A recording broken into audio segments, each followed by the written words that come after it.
Welcome. In front of me is a TicWatch Pro 3, and today I will go over unboxing along with a quick overview of this phone. So as you can see, this is obviously the packaging that it comes in. Looks fairly standard. Let's just rip it up.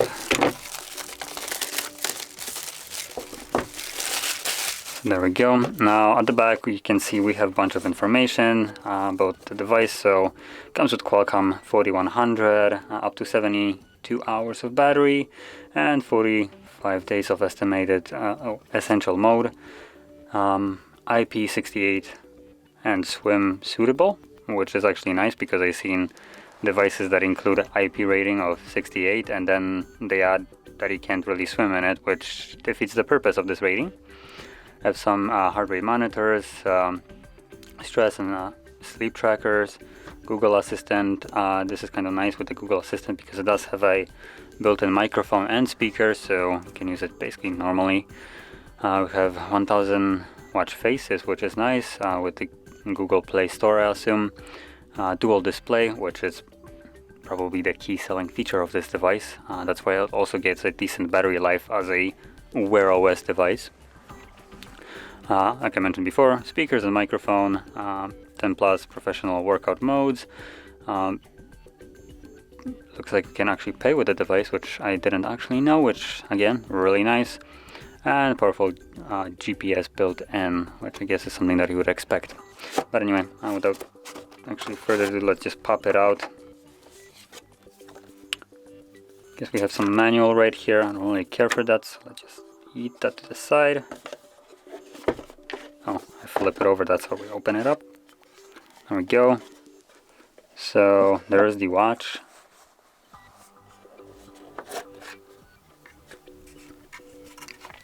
Take it out of this. Now the strap on the camera might look semi-leatherish, but it seems like it's just some kind of silicone. So don't get your hopes up if you were wondering.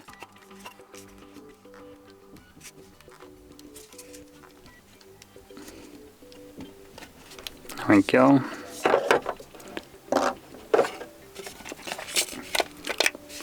So let me just quickly power it on. There we go. And then inside of here we got the charger. Looks like the cable is actually decent length and not like a super short one. Obviously, as you can see, it's magnetic. So you just take it off, pop it in, and there we go, as you can see. And the magnet here is fairly strong, which is also decent. Anyway, what else we got here? We got some anti-moisture package, and that's about all we get. Okay, so let me put that back in here, get rid of these, and get going with the watch. Tap to begin.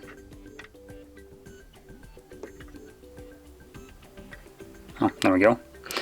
I'm gonna start with English, obviously. Scroll down.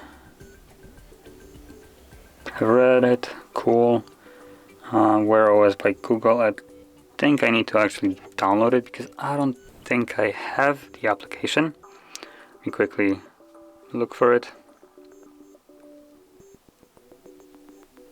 Yep, I need to install it, as you can see. So I just install it so I can actually pair the device.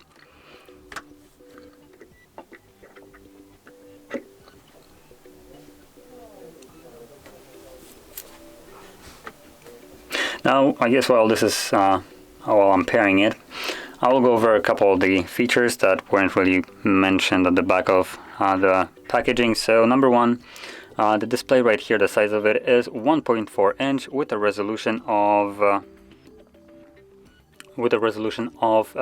454 by 454.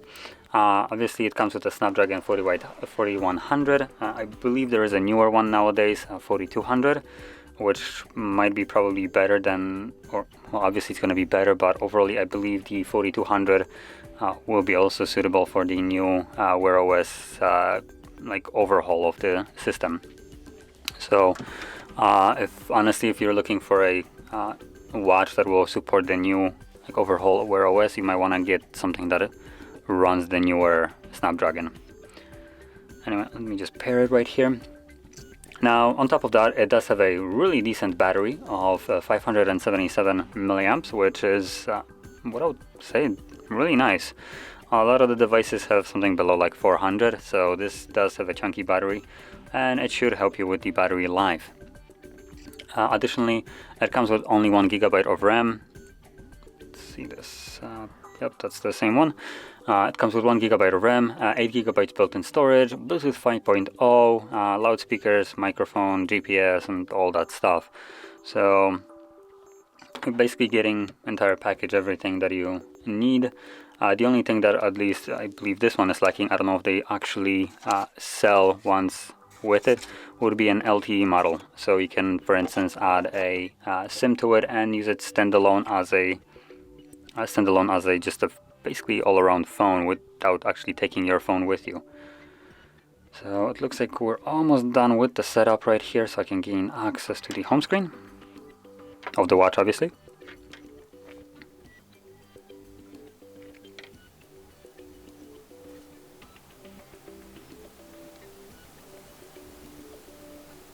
I guess we're gonna copy my Google account. Doesn't give me other choice, I'm just putting that out there.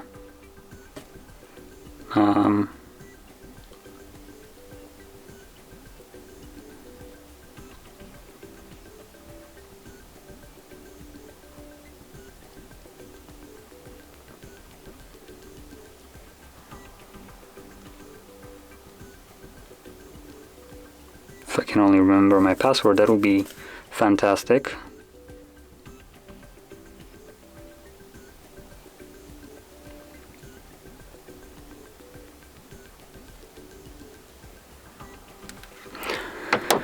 Let me quickly check my password. I literally have no idea what it is, so I can't log in, and thus I can't really finish up the setup. So that poses a little bit of a challenge.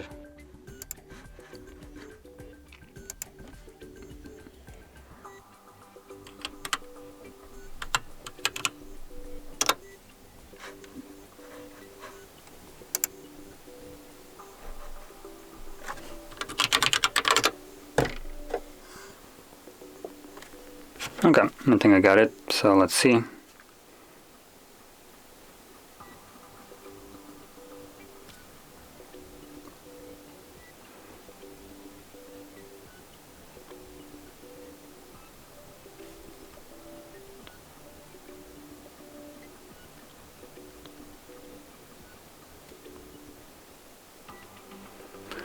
Now it looks like we also have authentication update to pass.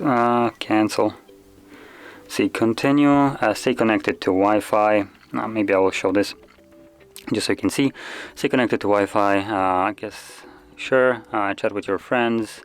That is using the watch, obviously. Let's say next it does request access to contacts and probably a couple additional things like dialer. So let's just allow all of this so it can actually access it if you want to use those features, obviously. If you don't, you can decline it.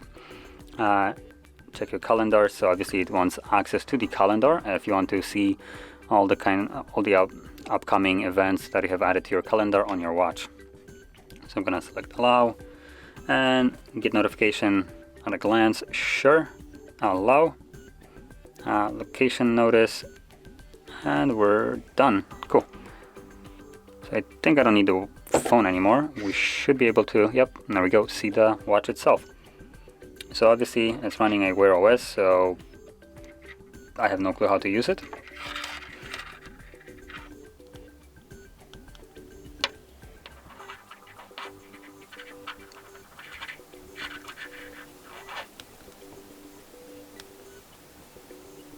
Okay, there we go. So see if I can make it a little bit brighter.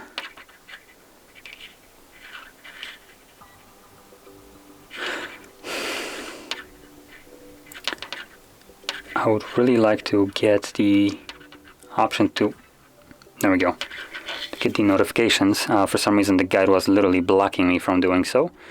So from here we should have, well, we do have a couple shortcuts right here, as you've probably just seen.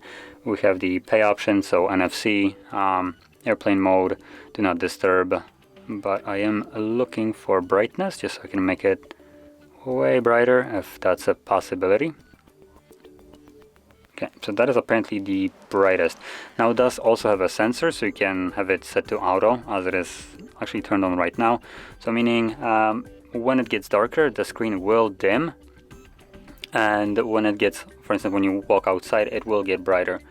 Additionally, you can see automatically after the screen turns off, you have this secondary screen that you can see right here that will consume way less battery and keep the device actually running for the advertised time, because this is the typical like super old what is it, TF or S something TF panel, which barely consumes any energy, which makes the actual watch run for way longer than majority of the other smartwatches. Now, as you can see, this is also always on. It doesn't disappear, and even though it's always on, it will still consume significantly, and I mean that in every possible way, significantly less battery than what the typical screen on an Android watch would consume, like this one as an example.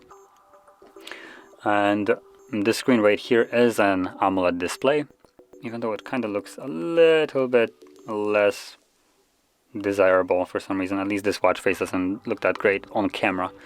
Personally, it looks a little bit better, but still it's not the best looking watch face, I assume, because if you go into notifications, this looks way more high resolution, as an example.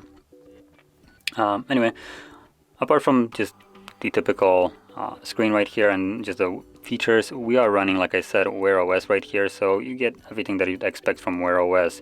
App stores, basically blood oxygenation, sleep monitoring, and all that stuff, weather, as you can see. I believe this looks a little bit different, the weather right here. The icons, I believe, were a little bit different on the typical Android OS or Wear OS. And obviously we have the assistant for Google, so you can summon it if you want something from it.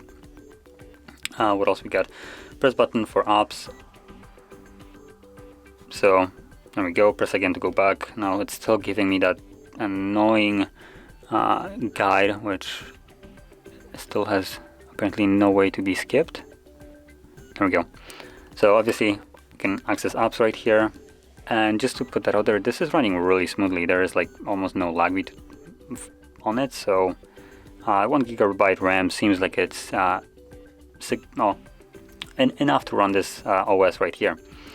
Now, like I said, it is gonna, or Wear OS is gonna be getting an update, overall overhaul of it.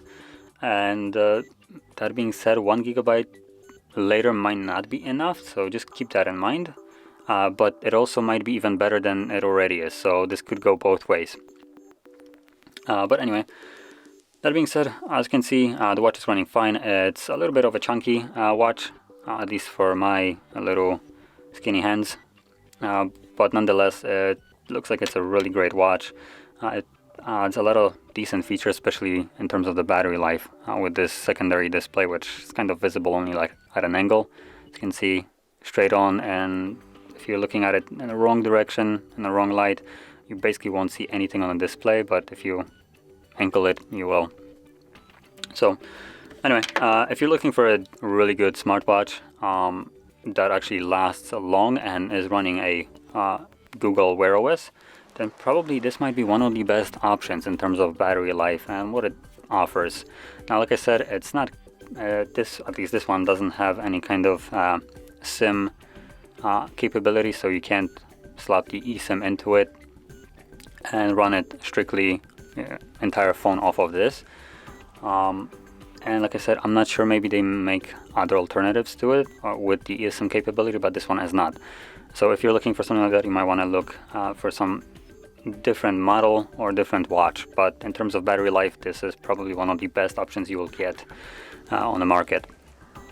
So that being said, If you found this video helpful, don't forget to hit like, subscribe, and thanks for watching.